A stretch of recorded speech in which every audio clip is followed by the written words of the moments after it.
எல்லோருக்கும் வணக்கம். தென் சென்னை தொகுதியின் அதிமுக வேட்பாளர் திரு ஜெயவர்தன் அவர்கள் நம்மோடு இருக்கிறார். வணக்கம் சார். வணக்கம். ஜெயவர்தன் அப்படின்னு சொன்னாலே எப்போதும் சிரிச்சுக்கிட்டே அப்படியே சாந்தமான முகத்தோடு இருக்கீங்க. உங்களுக்கு கோபமே வராதா? எப்போது கோவப்பட்டிருக்கீங்களா? எப்பொழுதுமே காலையில் ஏஞ்சதுலேருந்து இரவு தூங்குற வரைக்கும் மனிதனை பொறுத்தவரையில் ஸ்ட்ரெஸ் இல்லாமல் மற்றவங்களுக்கு நல்லது பண்ணிக்கிட்டு அந்த மாதிரி இருக்கணும். அந்த வகையில் எப்பொழுதுமே சிரித்த முகத்தோடு இருக்கிறது தான் நல்லது. கடந்த 5 வருடங்களாக எம்பியாக இருந்திருக்கீங்க. ஒரு எம்பியாக உங்களோட செயல்பாடு உங்களுக்கு திருப்தி அளிச்சிருக்கா? புரட்சி தலைவி அம்மா நல்லாசியுடன் தொடர்ந்து அந்த 5 ஆண்டு காலத்தில் பல்வேறு திட்டங்கள், எம்ஆர்டிஎஸ், வெள்ள தடுப்புன்னு சொல்லிட்டு பல்வேறு திட்டங்கள், இதுக்கெல்லாம் நாடாளுமன்ற உறுப்பினர் என்கின்ற வகையில் தொடர்ந்து முயற்சி எடுத்ததன் காரணமாக தான் இதெல்லாம் ஒரு விதையாக விதைக்கப்பட்டு நிதி பெறப்பட்டு பல்வேறு கட்டங்களில் இந்த பணிகள் எல்லாம் மேற்கொள்ளப்பட்டு அந்த வகையில் 10 மார்க்குக்கு உங்களுக்கு எவ்வளோ மார்க் நீங்களே கொடுத்துப்பீங்க? 10 மார்க்கு கண்டிப்பாக 10 மார்க் கொடுத்துடணும். அந்த வகையில் உண்மையான மனசாட்சிப்படி கடுமையாக உழைக்க வேண்டும். ஒரு அரசு பதவி என்பது சொல்லுவோம், அது ஒரு பொறுப்பு. அதில் 100% டெடிக்கேட்டட் எஃபர்ட் இருக்கணும். அதனால தான் எம்டி ஜென்ரல் மெடிசனை விட்டுட்டு இந்த சர்வீஸ் மைண்டடோடு இங்கே செயல்படுகின்றேன். நீங்கள் எம்பிபிஎஸ் எம்டி முடிச்சிருக்கீங்க. கடந்த 5 வருடங்களாக எம்பியாக இருக்கீங்க. இப்போ மருத்துவ தொழிலில் பார்க்கணும் அப்படின்னு எப்போது ஆசை வந்திருக்கா? நம்ம இந்த பணியும் பண்ணிக்கிட்டு மக்கள் பணியும் பண்ணிவிட்டு நம்ம ப்ரொஃபஷனலும் பார்த்துட்டு இருக்கிறது உண்மையிலே ஒரு கிராஸ் இன்ஜஸ்டிஸ். அந்த வகையில் என்றென்றைக்குமே அதை பற்றி நான் சிந்தித்தது கூட கிடையாது. இப்போ உங்களை எதிர்த்து களம் காணக்கூடிய திமுக வேட்பாளர் தமிழச்சி தங்கப்பாண்டியன் பார்த்தீங்கன்னா எல்லாருக்கும் தெரிஞ்ச முகமாக இருக்கார். அவங்களை எதிர்த்து வெற்றி பெற நீங்கள் என்னென்ன உத்திகள்லாம் வச்சுருக்கீங்க? தொடர்ந்து 5 ஆண்டு காலத்தில் செய்யப்பட்டிருக்கக்கூடிய திட்டங்கள், வகுத்திருக்கக்கூடிய திட்டங்கள், பெறப்பட்டிருக்கக்கூடிய நிதி, இதெல்லாம் மக்களிடத்திலே எடுத்து சொல்லி தொடர்ந்து பாராளுமன்றத்தில் பல்வேறு விஷயங்களுக்கு குரல் கொடுத்திருக்கின்றேன். மாநிலத்தின் உரிமைகளுக்காக தொடர்ந்து குரல் கொடுத்திருக்கின்றேன், வெற்றியும் கண்டிருக்கின்றேன். நாடாளுமன்ற தொகுதியின் உரிமைகளுக்காகவும் தொடர்ந்து குரல் கொடுத்து அதிலும் வெற்றி கண்டிருக்கின்றேன். ஸோ புரட்சி தலைவி அம்மாவின் நல்லாசியுடன் தொடர்ந்து இதையெல்லாம் செய்து இப்பொழுது அனைத்துமே மக்களிடத்திலே எடுத்து சென்று மக்களிடத்திலே அதையெல்லாம் தெரிவித்து வாக்குகளை சேகரித்து மறுபடியும் வாய்ப்பு தாருங்கள், தொடர்ந்து உங்களுக்கு சேவை ஆற்ற என்ற கோஷத்துடன் அவர்களிடத்தில் சென்று வாக்கு சேகரிக்கின்றோம். இப்போது கோடை காலம் வந்துருச்சு. சென்னை மக்கள் சந்திக்கக்கூடிய மிகப்பெரிய பிரச்சனை தண்ணீர் பிரச்சனை. ஸோ தென் சென்னை தொகுதியிலையும் அந்த பிரச்சனை இருக்குது. கடந்த 5 வருடங்களில் இதற்கான என்னென்ன முயற்சிகள் மேற்கொண்டீங்க? ஏன் இன்னும் அந்த தண்ணீர் பிரச்சனையை முழுவதுமாக தீர்க்க முடியலை? நல்ல கேள்வி இது. ஒட்டுமொத்தமாக இந்த குடிநீர் தட்டுப்பாடு எதிர்வருங்காலத்தில் இல்லாத ஒரு சூழ்நிலை ஏற்படணும்னா அதுக்கு பாராளுமன்றத்தை ஆகுனா தான் முடியும். அந்த வகையில் ஒரு பாராளுமன்ற உறுப்பினர் என்ன செய்யணும் அப்படின்னு சொல்லிட்டு பார்க்கும்போது தான் நம்மளுக்கு கடல்நீர் குடியாக்கு திட்டம் செயல்படுத்தணும். இப்போ 150 MLT கடல்நீர் குடியாக்கு திட்டம் பாராளுமன்றத்தில் வலியுறுத்தப்பட்டு நகர்ப்புறத்துறை அமைச்சர்லாம் சந்தித்து இசைவு பெற்று மத்திய அரசாங்கம் KFW மூலமாக நிதியை கொடுக்கணும் அப்படின்னு சொல்லிட்டு சொன்னால் மத்திய அரசாங்கம் இசைவு கொடுக்கணும். அதில் தான் பாராளுமன்ற உறுப்பினரோட மிகப்பெரிய பங்கு இருக்குது. உடனே பாராளுமன்றத்தில் எழுப்பி இவங்க அமைச்சர்கள்லாம் சந்தித்தது காரணமாக KFW ஃபண்ட்ஸ் நம்மளுக்கு கொடுத்து இப்போ பார்த்திங்கன்னா ஒப்பந்த புள்ளிகள் கூறப்படுகின்ற நிலை. அப்படி 150 MLT பொறுத்தவரை இப்போ நிதி பெற்றுவிட்டோம்.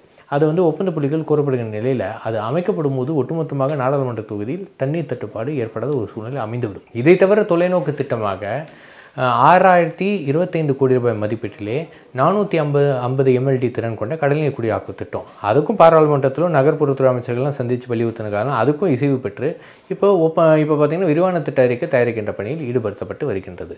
ஸோ இப்போ இதை தவிர நாடாளுமன்ற தொகுதியில் பார்த்திங்கன்னா 21 கோடி ரூபாய் மதிப்பீட்டிலே கிட்டத்தட்ட ஒரு 15க்கும் மேற்பட்ட பெரிய ஏரிகள் எல்லாம், மடிப்பாக்கம் ஏரி, புள்ளிவாக்கம் ஏரின்னு சொல்லிட்டு பெரிய பெரிய ஏரிகள் எல்லாம் ஆழப்படுத்தி அகலப்படுத்தி நீர் ஆதாரங்களாக மாற்றுவதற்கு நடவடிக்கை எடுக்கப்பட்டது. நன்மங்கல ஏரி பார்த்தீங்கன்னா தூர்வாரிட்டிருக்கோம், கீழ்காட்டில் ஏரி தூர்வாரிட்டிருக்கோம், நாராயண ஏரி தூர்வாரத்துக்கு நிதி ஒதுக்கப்பட்டிருக்கின்றது.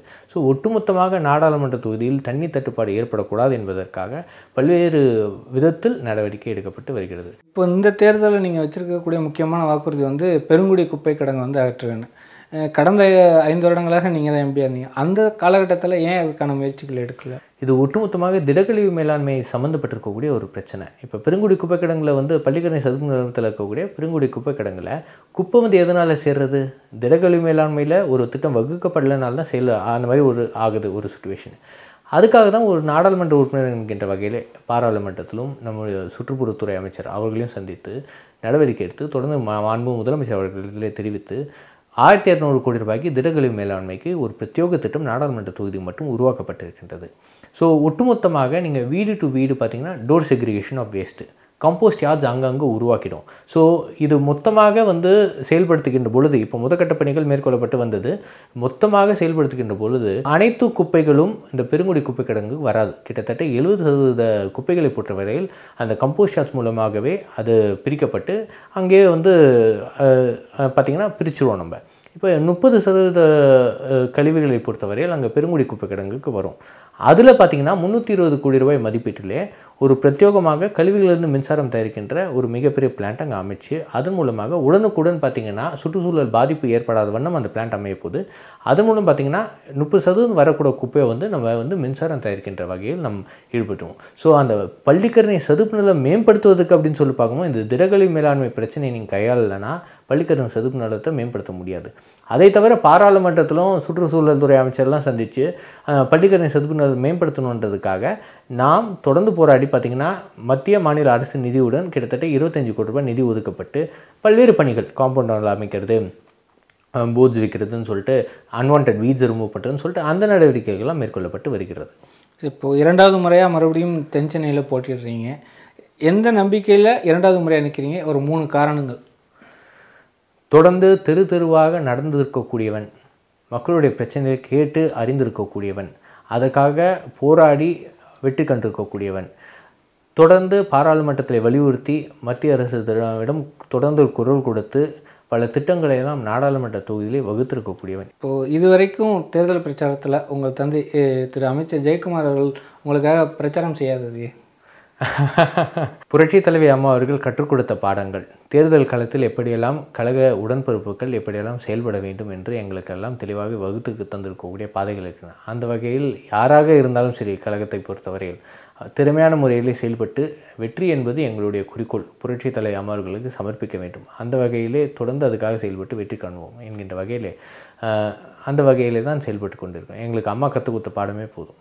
ஓகே, இப்போது இந்த வந்து ஜெயலலிதா நம்ம இல்லாத இந்த காலகட்டத்தில் தேர்தல் களத்தை எப்படி சமாளிக்க போகிறீங்க? புரட்சி தலைவி அம்மா அவர்கள் என்னென்ன நினைத்தார்களோ, நம்முடைய மாநிலம் முன்மாதிரியான மாநிலமாக ஆக்கப்பட வேண்டும். புரட்சி தலைவி அம்மா அவர்கள் மறைந்ததற்கு பின்னாலும் நம்முடைய கழக உடன்பிறப்புகள் ஒருமித்த குரலுடன் நம்முடைய எண்ணம் என்னவென்று சொன்னால் கழகத்தை வலுப்படுத்த வேண்டும்.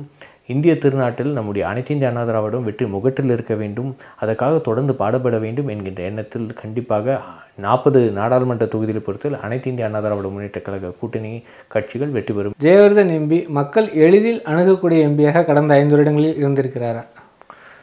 என்னை பொறுத்தவரையில் இப்போ ஃபேஸ்புக்கில் எடுத்துங்க, 2 லட்சத்துக்கும் மேற்பட்டவர்கள் இருக்கின்றார்கள். என்னோடய ஃபேஸ்புக் பேஜில் என் நம்பர் போட்டு வச்சுருக்கேன். ஏன்னு சொன்னால் யார் வேணும்னு எளிதாக கால் பண்ணலாம், எளிதாக அணுகக்கூடியவனாக இருக்கணும். அந்த வகையில் பார்த்திங்கன்னா ஆஃபீஸும் பார்த்திங்கன்னா எந்நேரமும் ஓப்பனாக இருக்குது. ஸோ யார் வேணாலும் வந்து அவர்களோட பிரச்சனைகளை சொல்லலாம், உடனுக்குடனே சந்திக்கலாம். எந்த பிரச்சனையை சொன்னாலும் சரி, தொடர்ந்து அவர்கள் சொல்லியிருக்கக்கூடிய குறைகள் நிவர்த்தி செய்கின்ற வரை தொடர்ந்து அதுக்கான முயற்சி எடுக்கப்பட்டு அது மாதிரி நடவடிக்கை எடுக்கப்படும். நன்றி.